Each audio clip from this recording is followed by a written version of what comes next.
차하고 커피를 좀 사러 그 빵집에 좀 들어갔었습니다. 차를 세워놓고. 의뢰인 일행이 빵집에 가려고 잠시 자리를 비웠습니다. 그 사이 저기 저 앞에 은색 차량이 후진합니다. 주차하려는 건가요? 계속 옵니다. 아이고. 하하, 의뢰인 차에 앞차를 들이받고 이어서 의뢰인 차까지 부딪히고 말았습니다. 그 차에 운전자가 없었나요?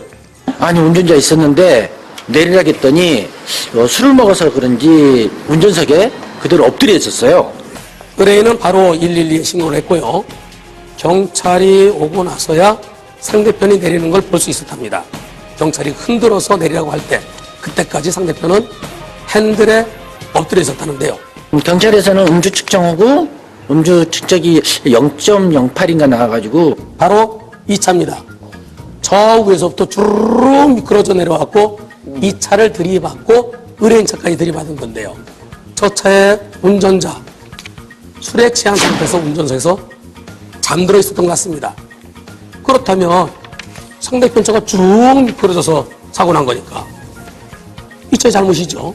근데 뭐가 문제인가요? 저희 보고 거기 주정차 금지구역에 차를 세웠다는 그 달인지 그 이유 하나로만 저희한테 10% 과실을 묻는다고 하더라고요. 그래서 저희는 일단은 승낙을 안 했었습니다. 의뢰인이 차를 세운 곳은 주차 금지구역이었습니다. 상대편 보험사에서는 이 주차 금지구역 불법 주정차죠. 차를 세울 수 없는 곳에 세웠으니까 그 자체에 대해서 10% 과실이 있다, 이런 얘기인데요. 예. 이곳은 차 2대가 다닐 수 있는 편도 2차로 도로입니다.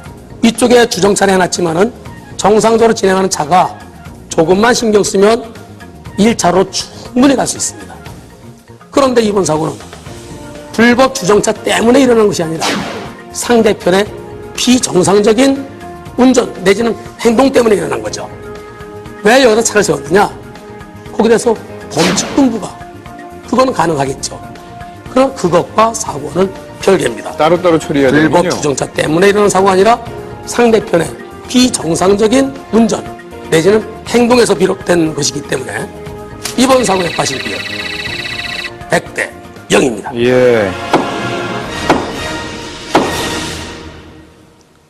작년 11월 A씨는 좌회전하기 위해 대기 중이었습니다.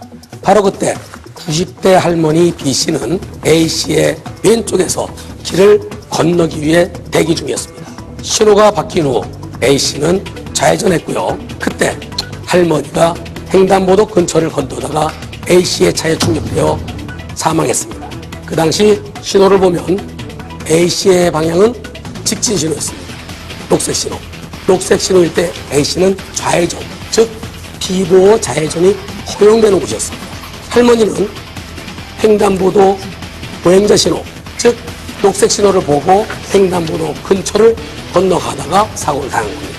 할머니는 횡단보도 흰색 선에서 약 3m 떨어진 곳을 건너다가 사고를 당했는데요.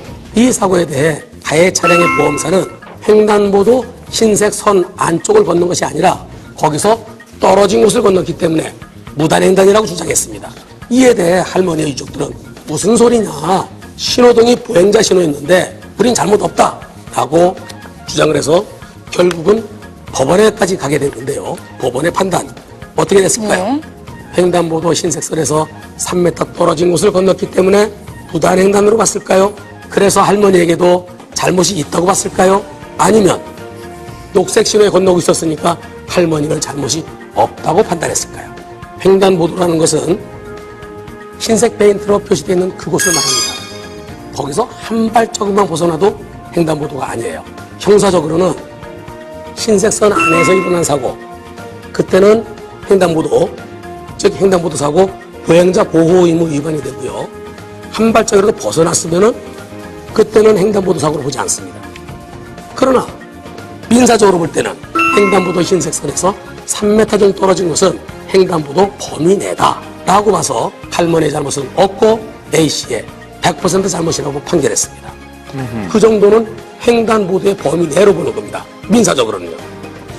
하지만 횡단보도의 범위 내다 아니다를 떠나서 가능한 한 횡단보도 흰색선 안쪽으로 걷는 것이 필요하겠죠. 안녕하세요. 아, 네. 안녕하세요. 의뢰인에게 무슨 일이 있었던 걸까요? 영상을 보겠습니다. 저기 앞에 가는 왼쪽 차량이 의뢰인 차입니다. 옆에 다른 차가 한 대 나란히 가고 있는데요. 뭐 하는 거죠? 정말 뭐 하는 걸까요? 뭔가 실랑이를 벌이는 것 같죠? 의뢰인 차량이 속도를 높입니다.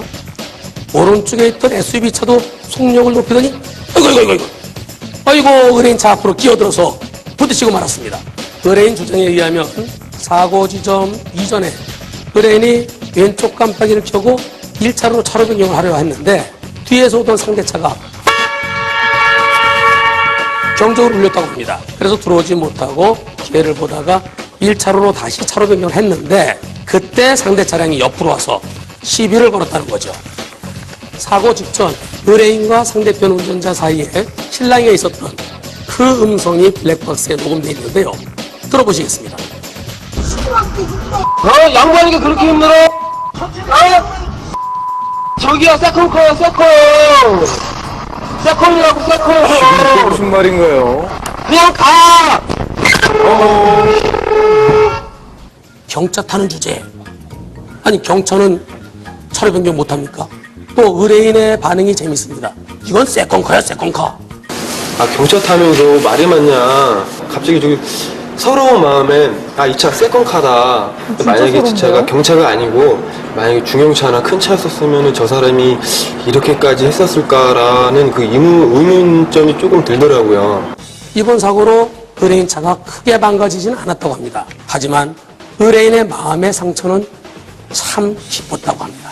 운전하기가 이제 무서웠고, 출근할 때도 회사 버스로 출근하고, 이게 후유증이 바뀌기 생각보다 오래 가더라고요. 경찰에서는 그냥 단순 차로 변경으로 인한 교통사고로 보더라고요. 이번 사고를 단순 차로 변경 중 사고라고 하던가요? 일부러 밀어붙이잖아요.